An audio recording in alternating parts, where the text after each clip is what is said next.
And then Renee, again in this calm voice, she says, Lizzie, you might have to deliver your baby. And I was like, no.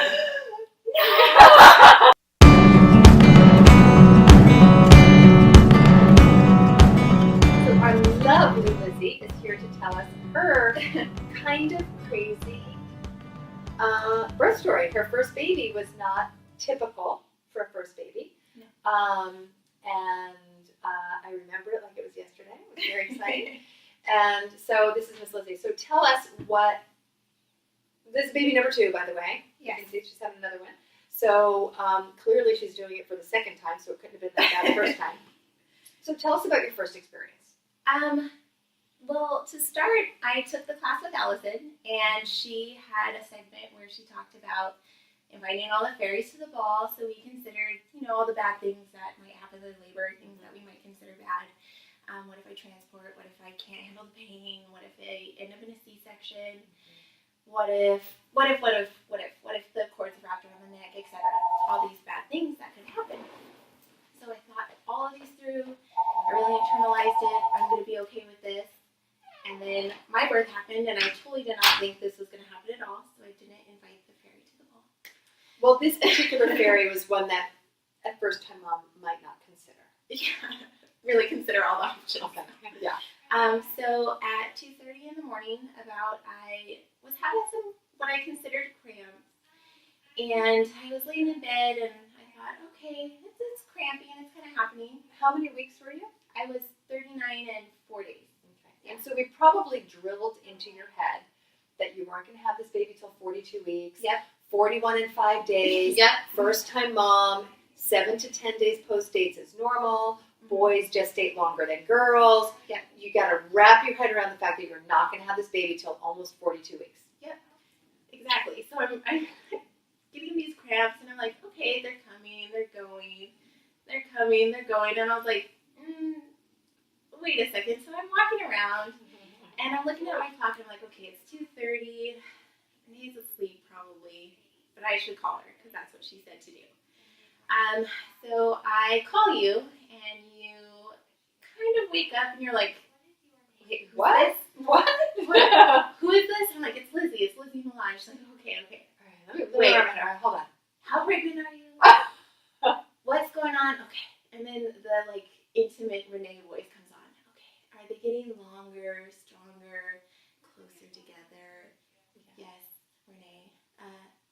I'm just having these cramps. Then you go, you're in labor. Oh, okay, Renee, thank you. So, in my head, I practiced this moment for a long time, and I thought I'd panic and I'd wake up my husband, and, oh my God, I'm in labor, and none of that happened. I took a Benadryl and took your advice, and you said, go to sleep. And didn't wake him up. No, I never told Albert I was having what I was still calling cramps. Yeah. I took a bath, took some Benadryl, got a heating pad, and went to sleep on the couch. Never told him anything. Yeah. So, 9:30 rolls around, so I've been out for about 7 hours. So you were able to sleep. Yeah, and I'd wake up and have a contraction. Well, I thought it was a cramp. I was still calling them cramps at that time. I'd have a contraction. I'd wake up, take the contraction, go back to sleep. Yeah. Wake up, take the contraction, go back to sleep. So around 9:30, Albert comes out, and he's like, what's wrong? Why are you on the couch? And again, I look at him and I say, oh, I'm having cramps. And he's like, are you sure you're okay? Renee said the baby's going to be born tomorrow, but I don't think I'm in labor yet. And he's like, are you sure? Renee said it's going to be tomorrow. Yeah. The baby's not going to come. We're okay. Yeah. He goes, okay, do I need to go to work? I was like, go to work. You're fine. It's totally fine. So Albert goes to work, and I labor on the couch. I was just watching TV, and I'm like, okay, well, this isn't how I imagined it, because I thought I'd be listening to music or on my. Kind of got my birth ball, and I got So it's 9:30. Yeah, it's He goes to work. He goes to work. Kind of get my lavender, and I start having to use the restroom a lot. And because I'm a crazy person, I get Allison's childbirth binder out, and I start going, okay, what symptoms am I having? Oh, am I really in labor? Okay, yes, this is happening. Page 6. Yes. Tab B. Yes. Okay, I'm in this stage. It says it's going to last this long, so I got time. So that goes on for a while, and then around like 11, I call again, and Sarah answers the phone, and she's like, "Hey, you know what's going on?" Oh my gosh, I totally remember where I was standing. I remember this phone call very clearly. This was before everything happened. I called Sarah, and some kind of instinct must have gone off, because I called Sarah, and I was like, "Okay, they're getting harder." She walked me through a contraction. She timed it. She's like, "Okay, you're like 6 minutes apart. It's normal. It's gonna go on." Yeah. And I asked her, I was like, "Okay, Albert's not home. Should he be home, or are we okay?" And she's like, "You're fine. Have some, something with protein. Eat. This is gonna go on, for hours. We got lots of time. A ton of time. Probably not tonight until the sun goes down. Exactly. And then it's really gonna pick up. You got a long haul." I was like, "Okay, I trust you. We're gonna be fine." And so this continues until about 11:45. So about 45 more minutes. And I had a yogurt after Sarah said, and immediately I got a bucket because I thought I was gonna throw it up, which should have been a sign. So that was There are lots of signs here. I missed a lot. So like 11:45, I get up to use the restroom again, and for the first time in my pregnancy, I see like a tinge of blood, and I was like, "Okay, I'm actually in labor now." That was okay. Something's Let me show. That means something. Yeah, I was like, "Wait." So there's actually like a baby gonna come out soon, and then I got up and I went straight to my knees and took a contraction, and it got really bad. And that's when I was like, "Okay, I was supposed to do this for the next 24 hours, etc." And I had a couple contractions, and I was timing them on the couch, and I went from maybe 6 minutes to 30 seconds apart, lasting a minute and a half. And then I hear Renee in my head, "Okay, that's gonna last for at least an hour." I was like, "Okay, I can do this." And then I think I must have been in transition, because in my head I was like, "I have to call 911. I can't do this. We're done. They're all crazy." And you were alone. Albert's still at work. Yeah. So Albert's still at work, so it must have been maybe 12:10 or so. I called you. Well, I think you got Sarah on the phone, because I remember Sarah saying to me, "Renee, you got to talk to Lizi, because you sort of know her temperament, and I think she's freaking out." I was like, "Okay, well, give me the phone. Let me see where she's at." Yeah, and you totally thought I was. You're like, "Okay." And with the calm Renee voice, you're like, "Okay, so I think you have anxiety because you're alone." No. Oh, maybe. Yeah. I don't think it is. Yeah, and you're like, "I understand." And you clearly said, "I'm going to come pick you up. You need to come now. Yeah. Where's Albert? Yeah. He's still at work." Okay, well, you know what? I'm going to come get you, because you really should be here. Because now we clearly know that this is Something's active labor, and like she's alone. It's like you need to get to the person right now. Yeah. But I'm alone. Okay, I'm going to come get you. Yeah.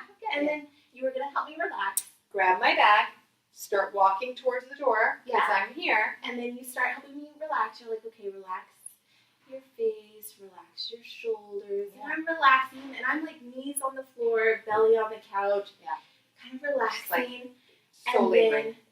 And then boom, I pop up and I say, "Renee, I'm gonna push." And My water broke. I pushed and my water broke. Yeah. And I was just at the door, and I was like this.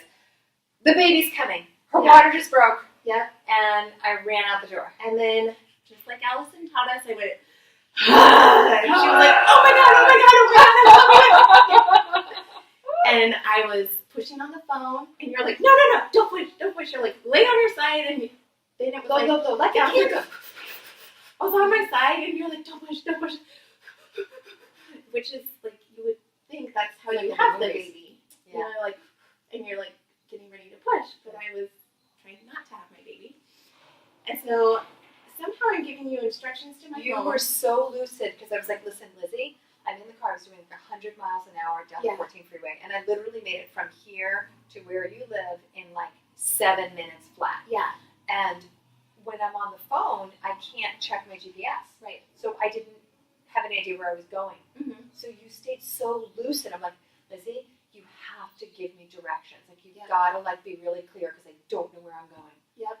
So I'm giving you directions, breathing, and then you're telling me, "Okay, reach down. What do you see?" And I'm like, "There's mucus." And birth is kind of gross. And then Renee, again in this calm voice, she says,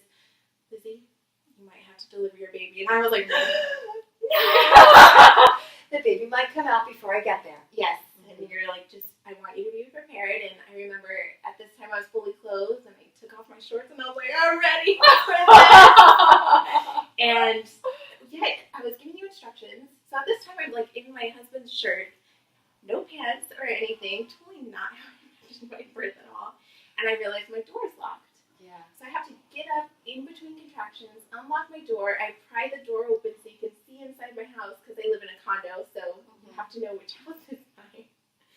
And we have carpet, and we thought it was funny because I made sure it was on the wood. Yes. On the carpet. I knew it was going to be You were messy. so thoughtful. Yeah, it's like, okay, I got to be on the carpet because this is going to get messy. And you got there just in the nick of time. So I get it, right? So you're giving me directions the whole way, and then I pull up, and I know what building you're in, but I don't know what unit. And I'm not thinking, but my phone is connected to my Bluetooth.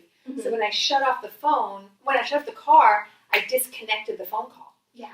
So then I was like, oh no, I don't know where I'm going. I'm standing outside, I don't know where I'm going. And I wasn't in a parking spot. I just pulled up in front of this building. I didn't know what unit to go into.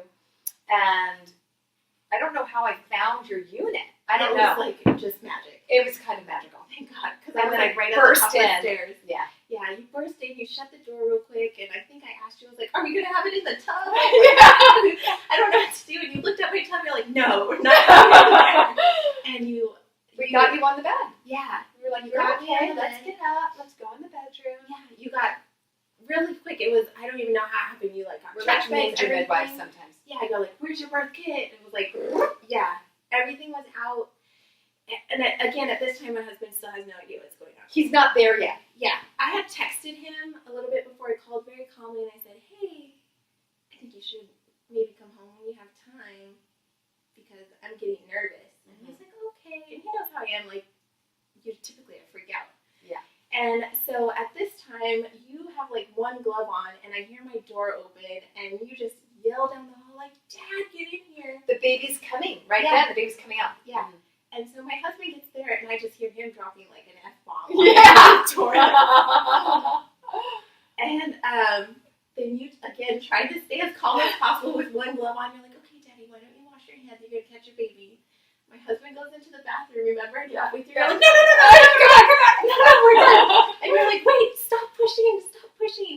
And you're trying to get your other glove on, and Trying to protect that perineum. yeah, you're like, oh my God, what's happening? You're like, slow down.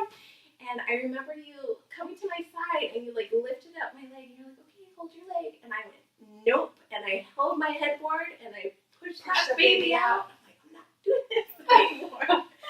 And that was it. Yeah. He was No mess. No, you had like the Chuck's pads under there. It's amazing. Yeah. There was like It was zero really mess. like, it's just whoosh, this baby just came sliding right out. Yeah. And then we were just like, what the hell just happened? The baby just came out. Yeah. We just kind of like called a random time and you're like, I think it happened here. Yeah, I didn't even yeah, that's right. Mm-hmm. And Albert was there, he got to see the baby come out. And then the placenta and everything postpartum was like, Yeah.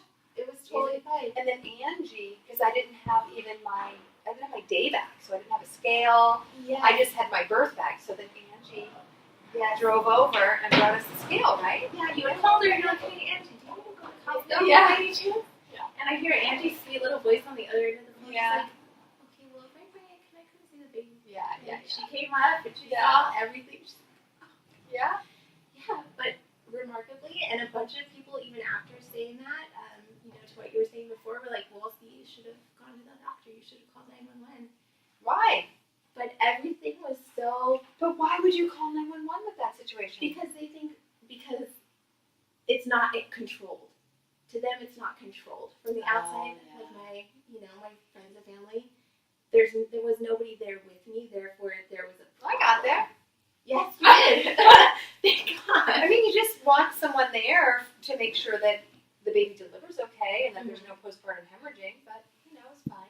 Yeah. And the second time, we know that there was more, now we know. Now you know.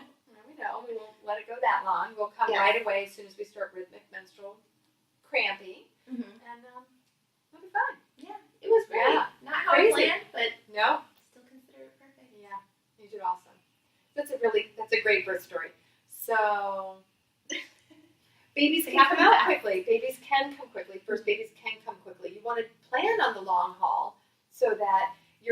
surprised when it's fast versus planning on it being fast and then being devastated when it takes a long time, right? Yeah. It's always better to plan for the worst case scenario.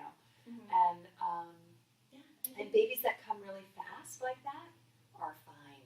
Babies that are stuck and there's a problem, they take longer.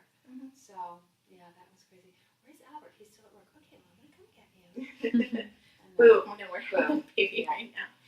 Albert knows better this time that Yes. I have cramps. He will be staying home. Excellent. So Excellent. we'll work that out. So we'll see because this baby's due in like 12 weeks. Yeah. Yeah. Oh my gosh. 12 weeks. Yeah. Baby's something due like in 12 weeks.